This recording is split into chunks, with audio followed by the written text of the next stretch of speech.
Pernah nggak sih kita ngerasa kayak lagi diterjang badai kehidupan yang dahsyat banget? Sampai rasanya, waduh mustahil deh buat tetap tenang.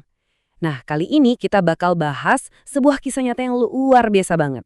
Kisah tentang gimana caranya nemuin kedamaian justru di tengah-tengah tragedi yang, wah, nggak kebayang deh. Yuk, kita selami bareng-bareng. Coba bayangin deh, kamu dapat pesan telegram, isinya cuma 2 kata. Pendek banget tapi, nyelekit dan bikin hati hancur. Saved alone. Selamat sendirian.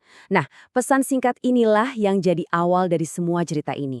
Pesan itu dikirim ke seorang pria bernama Horatio G. Spafford. Yang ngirim istrinya sendiri. Isinya ngabarin kalau kapal yang ditumpangi keempat anak perempuan mereka tenggelam di Samudra Atlantik. Istrinya selamat, tapi keempat putrinya semuanya meninggal. Nah, dari sini kita bakal lihat sebuah respon yang benar-benar di luar nalar. Ini bukan cuma cerita soal tragedi loh ya, tapi ini soal sebuah pernyataan iman yang lahir dari duka yang paling dalam. Coba deh, kita berhenti sebentar dan mikir. Kalau kita ada di posisi dia, kehilangan semua anak kita dalam sekejap mata, kira-kira apa reaksi kita? Marah, putus asa, ya wajar banget kan? Itu reaksi yang sangat manusiawi. Tapi, apa yang dilakukan Spafford ini benar-benar di luar dugaan. Jadi, waktu Spafford berlayar buat nyusul istrinya, kapten kapalnya ngasih tahu, "Pak, kita sekarang ada di atas lokasi tempat anak-anak Anda tenggelam." Dan di sana, di tengah lautan duka itu, dia malah nulis kalimat ini, "It is well with my soul." Jiwaku tenang. Luar biasa kan? Kontras banget antara penderitaan yang dia alami sama kedamaian yang dia rasakan. Oke, ini penting banget buat dicatat ya. Ini bukan denial. Spafford bukan lagi pura-pura nggak sedih. Sama sekali bukan. Ini tuh sebuah deklarasi iman yang berhasil menang melawan penderitaan. Nah, pertanyaannya jadi, dari mana coba datangnya kekuatan dan kedamaian yang kayak gitu?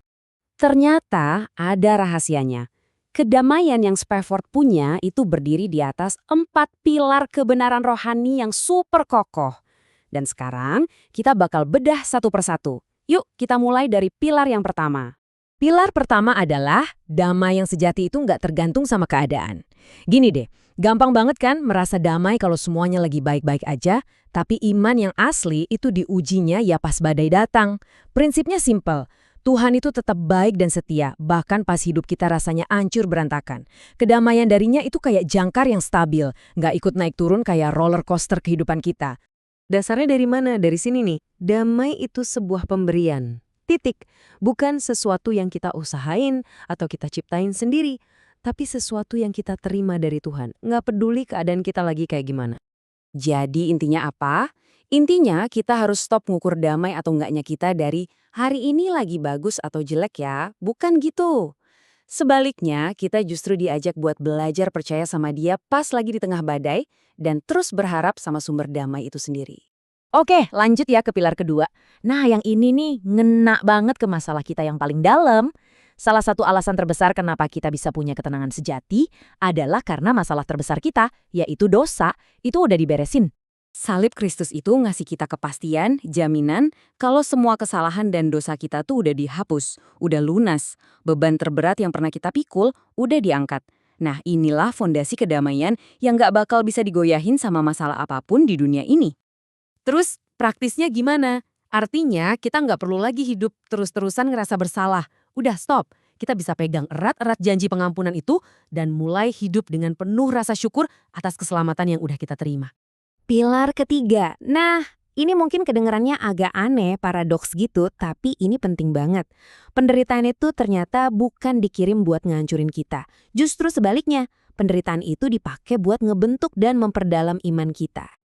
Ternyata semua ujian dan pencobaan dalam hidup itu ada tujuannya. Semua itu bisa ngasilin ketekunan, bikin karakter kita makin kuat. Percaya nggak? Badai hidup itu justru bisa jadi tempat kita kenal Tuhan lebih dekat lagi. Jadi, pas lagi ketemu kesulitan, pilar ini ngajak kita buat apa? Jangan nyerah, jangan. Sebaliknya, kita percaya kalau Tuhan tuh lagi bekerja di tengah situasi itu. Kita biarin iman kita kayak diregangkan, biar bisa tumbuh jadi lebih kuat lagi. Dan pilar terakhir, pilar keempat, yang jadi jangkarnya semua pilar tadi, yaitu pengharapan kita itu lebih jauh dari sekedar dunia ini. Apapun yang kita alamin di sini, senang ataupun sedih, itu semua bukan akhir dari cerita. Ada sebuah janji tentang masa depan. Masa depan di mana nggak ada lagi duka, nggak ada lagi air mata, nggak ada lagi penderitaan. Dan pengharapan akan kekekalan inilah yang ngasih kita kekuatan buat bertahan ngadepin semua penderitaan hari ini. Kalau kita pegang pilar ini, fokus kita langsung bergeser. Kita jadi hidup dengan perspektif kekekalan. Dan itu ngubah total cara kita mandang masalah. Ini yang bikin kita termotivasi buat tetap setia sampai akhir. Karena kita tahu ada sesuatu yang luar biasa yang menanti di depan. Oke, kita udah lihat 4 pilar yang bikin Horatius Spafford bisa begitu tegar. Sekarang, pertanyaannya balik ke kita. Ini bukan lagi cuma cerita sejarah ya, ini jadi panggilan buat hati kita masing-masing. Ini dia pertanyaan utamanya. Dengan fondasi iman yang sama, kira-kira kita bisa nggak di tengah badai kita sendiri dengan jujur dan tulus ngomong, jiwaku baik-baik saja? Jadi, inilah ajakannya. Keempat pilar tadi itu bukan teori yang ribet kok. Itu adalah langkah-langkah iman yang bisa kita ambil hari ini juga. Percaya sama Tuhan, andalkan damai darinya, mau bertumbuh lewat penderitaan, dan terus pegang pengharapan kekal. Semoga ini bisa jadi deklarasi kita juga, bukan karena hidup kita sempurna, jauh dari itu, tapi karena kita punya Tuhan yang memegang hidup kita dengan sempurna. Apapun yang terjadi, semoga jiwa kita bisa menemukan ketenangan yang sejati di dalam Dia.